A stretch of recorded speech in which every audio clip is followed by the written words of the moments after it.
Dans notre jargon d'enseignants, nous avons une expression qui s'appelle « tenir sa classe ». Est-ce que ça signifie tout contrôler? Sûrement pas.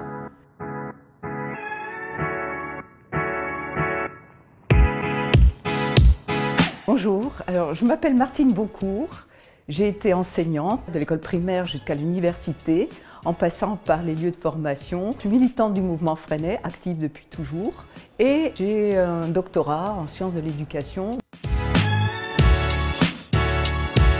C'est une notion qui implique certaines actions visant à avoir une influence sur quelqu'un en vue de modifier son comportement ou modifier ses connaissances ou les accroître. Ça signifie déjà que l'autorité est indispensable au processus éducatif. Ça fait partie du processus éducatif.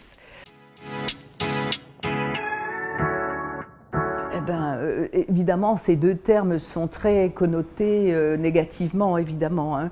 Mais au risque de déplaire, et je dirais quand même qu'il y a peut-être pas domination et soumission, parce que ça implique une absence totale de liberté de la part de l'élève, et ça implique un désir absolu de domination, d'avoir la maîtrise de l'autre. Ce n'est pas le cas, mais quand même dans l'autorité, il y a un rapport déséquilibré. Le rapport n'est pas un rapport d'égalité entre l'élève et le prof. Et les profs qui veulent faire copain avec leurs élèves, je pense plutôt dans le secondaire parce que c'est plus difficile à l'école élémentaire, se trompent. Ils vont se casser la figure, c'est évident. La tête de l'enseignant dépasse, elle doit dépasser parce que nous sommes aussi, nous, des modèles identificatoires puissants. De toute évidence, oui, puisqu'on parle d'autorité bienveillante ou d'autorité éducative. Donc, bien entendu, une autorité peut être bienveillante, bien entendu, elle peut être... C'est toujours une contrainte, hein. L'autorité, c'est toujours une contrainte, mais elle peut être douce et elle peut amener les enfants, les élèves, autrui, quoi, à entrer dans son champ de façon volontaire. C'est-à-dire mettre tout en application pour que l'enfant adhère à votre projet éducatif.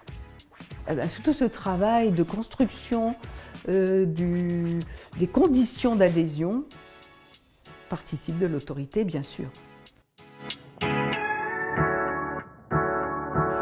L'autorité s'apprend. Je ne crois pas au charisme. Parce que pour moi, le charisme, c'est la même chose que la séduction. Et puis le charisme, ça veut dire quoi? On est en plein dans l'idéologie du don. Ça veut dire que certaines personnes naissent avec ce don-là et d'autres pas. Non, je suis convaincue, on peut apprendre non pas à être autoritaire, mais à avoir de l'autorité. Ça veut dire à pouvoir exercer une véritable influence sur les enfants.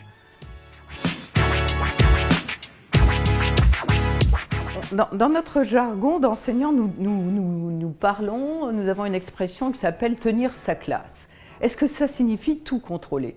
Sûrement pas. Philippe Merrieux a écrit un bouquin qui s'appelle « Frankenstein pédagogue » où il dénonce justement le mythe de l'enseignant qui essaie d'avoir la maîtrise de tout, d'être dans ce qu'on appelle aussi la toute-puissance.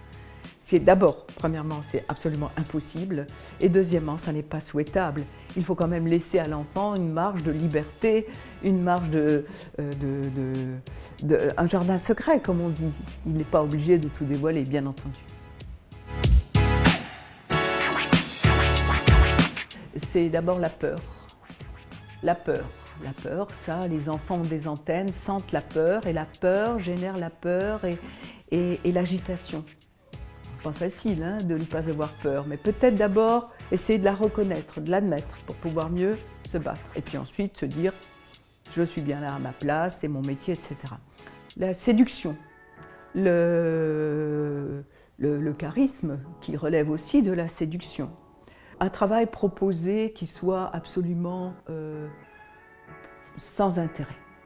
Alors ça, au bout du compte, les enfants, comme les adultes d'ailleurs, s'offusquent d'être confrontés à un travail pour lequel ils ne voient aucune issue, pour lequel ils ne voient pas du tout d'intérêt, de compétence, rien du tout. Ce dont je suis certaine, c'est qu'à tout moment en classe, on doit être un homme ou une femme debout, debout. Ça veut dire en qui l'enfant puisse avoir confiance, sur qui il puisse se reposer, se poser, enfin, dont il attend, en qui il ait une confiance absolue. C'est peut-être ça, l'autorité, la bonne autorité pour moi, l'autorité de bonne loi, comment elle se manifeste en tout cas.